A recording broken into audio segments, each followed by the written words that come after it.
अस्सलाम वालेकुम नाज़रीन, आप देख रहे हैं T9 उर्दू न्यूज़। आमतौर पर बीजेपी कायदीन दस्तूर हिंद के मगाया बयान देते हैं। इससे इनकी गैर जिम्मेदारी और दस्तूर के तहत इनकी सोच का इजहार होता है। लेकिन जब चीफ मिनिस्टर जैसे दस्तूरी ओहदे पर फाइज शख्स इस तरह की बातें करे तो इसको क्या कहा जाए।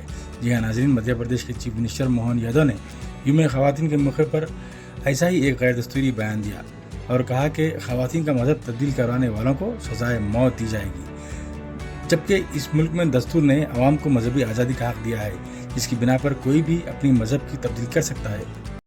आज के इस अवसर पर यह भी बताना चाहूंगा कि मासूम बेटियों के साथ दुराचार करने वाले मामले में सरकार बहुत कठोर है। इसलिए इस संबंध में जो फांसी का प्रावधान किया गया है, ये जोर जबरदस्ती से बहला फुसला करके जो दुराचार करेगा, हमारी सरकार उसको छोड़ने वाली नहीं है। किसी हालत में ऐसे लोगों को जीवन जीने का अधिकार नहीं देना चाहते हैं। साथ ही साथ अपने में से खास करके धार्मिक स्वतंत्रता अधिनियम के माध्यम से जो धर्मांतरण कराएंगे, उनके लिए भी इस फांसी का प्रबंधन हमारी सरकार के द्वारा किया जा रहा है कि किसी हालत में ना तो धर्मांतरण ना दुराचरण, किसी भी प्रकार की व्यवस्थाओं के खिलाफ सरकार ने संकल्प लिया है कि हम अपने समाज के अंदर ये कुरीतियों को, गलत बातों को बढ़ावा देने से निश्चित रूप से कठोरता के साथ पेश आएंगे।